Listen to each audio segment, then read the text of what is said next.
ministro da Cultura, Gilberto Gil, disse certa vez que a hipocrisia é uma ferramenta da civilidade. Ou seja, se dermos vazão aos nossos sentimentos reais em relação às pessoas, teremos sérias dificuldades para nos relacionarmos.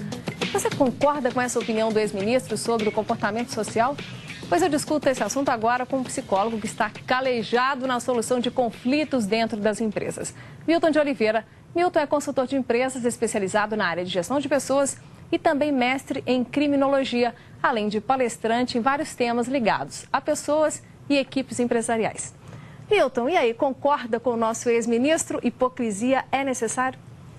Não, é muito usado, é conveniente, mas eu pessoalmente acho que quanto maior for a abertura das pessoas, a transparência melhor. A nossa sociedade é muito hipócrita, né? Isso é um mal generalizado? E tem frases que as pessoas falam que é de uma hipocrisia. Eu não ligo para poder. Tudo mentira. Tira um símbolo de poder que vai ver se ele liga ou não para o poder. Todo mundo, você, aliás, já disse isso em comentários anteriores, né? A forma como você consegue conhecer as pessoas, dando a elas a oportunidade de conviver com o poder ou de exercitar o poder, né? Agora vamos voltar à hipocrisia, Milton. No dia a dia, existem muitas relações que são rápidas. Às vezes você, por exemplo, eu te encontro, você é um cliente da minha empresa, nós teremos apenas uma oportunidade neste encontro apenas. Vale a pena ser tão sincero sobre algumas percepções que eu tive de você ou nesse caso é melhor deixar passar? Eu acho, nesse caso, é preferível deixar passar. Mas pessoas que trabalham juntos diariamente, 8, 10, 12 horas por dia, essa atitude é meio perigosa. É muito comum. Em empresa pública, isso é prato cheio. Ver os deputados na Câmara, você está doido para xingar o outro, fala, Vossa Excelência, o grande não sei o quê, de uma hipocrisia. Se apoia na linguagem para melhorar a relação, né? A expressão facial não tem nada a ver com aquilo que eles estão dizendo. Agora, Milton, então, no caso das relações mais longas, não vale a pena a hipocrisia, mas nas relações mais curtas, rápidas e esporádicas, eu não digo hipocrisia, pelo menos você ser tão transparente, né? Não digo hipócrita, isso é corteza, isso é mais uma regra de cortesia, digamos. Pois é, então vamos fazer uma diferenciação aqui, até porque daqui a pouco eu vou falar de falta de educação. Isso vai ser um prato cheio para a Leilice e também para o Rogério. Mas olha só, existe uma diferença então em ser hipócrita, ser falso, né? Que é um sinônimo para ser falso, e ser educado, ser elegante com uma pessoa? Sim, às vezes a gente fala por delicadeza, fala certas coisas, mas não chega a um nível de mentira muito grande. Mas quando você mente intencionalmente para agradar o outro, falar algo que não sente, as pessoas percebem, seja pela expressão do olhar, seja pelo tom de voz, seja pelo gesto. Não se engana completamente? Acho, durante algum tempo, curto sim, mas no longo prazo, negativo. Agora, pequenas hipocrisias, pequenas falsidades, elas são aceitáveis e são humanamente normais e naturais, Milton? Ou não? Tem que ser sincero o tempo inteiro? Não, você fica até chato. Se for sincero o tempo todo, você fica até chato, né? Na realidade, algumas pequenas... Você não vai chegar para uma mulher mal vestida e dizer, nossa, mas você está horrorosa.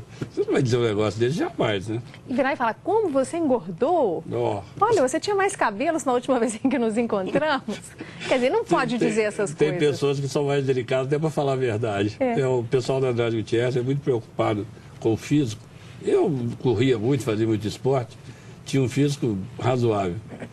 Eu machuquei o joelho e engordei muito. Quando eles me encontram, nenhum deles fala que eu engordei. Você parou de correr, né? Bastante interessante e educado.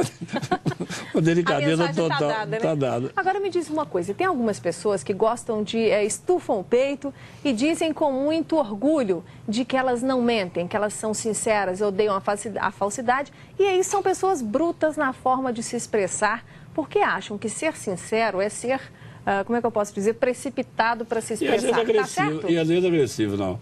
Eu distingo demais o que a gente chama de um comportamento assertivo, é falar as coisas que devem ser ditas, mas de maneira muito delicada. Uma coisa é ser assertivo, a outra coisa é ser agressivo.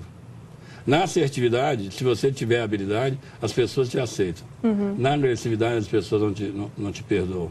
Tem uma outra questão nesse assunto dos conflitos, do qual você é especialista, já mediou tantos, está mediando no momento em algumas empresas. As pessoas tendem a acreditar naquelas que são mais suaves para se expressar ou naquelas que são mais incisivas para falar? Acha que se tem mais verdade na forma incisiva de falar ou na forma doce? A forma doce é mais ouvida. Ela pode dar um impacto maior com maior agressividade, mas a pessoa muitas vezes entra em defesa, né? Uhum. Se você é delicado, mesmo para falar coisas difíceis, eu falo, o importante, às vezes o difícil é falar de maneira delicada. Uhum. Agora, tem que ser, muitas coisas têm que ser ditas. Aquilo que é difícil por natureza, às vezes é uma informação delicada, é uma opinião. A propósito de opinião, quando eu me acho no direito de dizer sobre você o que eu penso, né? E aí eu digo para você e para outras pessoas, isso é um direito meu ou eu estou usando falsamente de uma possibilidade de comunicação? Isso é uma invasão. Pois é, porque a minha opinião é minha, não é isso? Isso é invasão, é. Não, você quer saber de uma coisa? Eu vou te dar um feedback, você queira ou não queira. Isso não é feedback, isso é agressão. Quer dizer, feedback tem que ser com o outro querendo? Preparado, solicitado, conversado, com tempo, sem ficar olhando para o relógio, preocupado com o tempo. E o outro não tem que concordar comigo, não é isso? Não, tem que ouvir. Se você for devido, tem que te ouvir.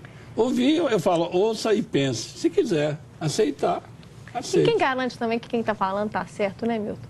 Ainda tem esse lado do feedback também, né? Percepção é um negócio muito complicado, né? Mas isso é assunto para outro comentário. Aliás, nós já falamos de feedback aqui, mas vamos falar também nas próximas semanas, porque é um assunto de extrema importância, né? Fiquem atentos, líderes e liderados. Você que precisa aprender a lidar melhor com os retornos que recebe, com os feedbacks, e você, líder, a maneira como vai dar, o momento certo, o jeito certo e a informação bem analisada, né? Para crescer dos dois lados, não é isso? Exato, para que os dois aprendam no relacionamento. Porque o problema de relacionamento não é culpa de um ou culpa de outro. É uma relação mal estabelecida. Mas, Milton, vem agora Natal, Réveillon, é um momento assim, de muitos encontros sociais. Dá-lhe hipocrisia, né? Faz parte do jogo, né? Respira fundo e vamos embora. Olha, para falar com o Milton, os contatos são 31 99765659 e o e-mail é oliveira.bhe@terra.com.br. Milton, muito obrigada e até semana que vem. Obrigado, boa noite.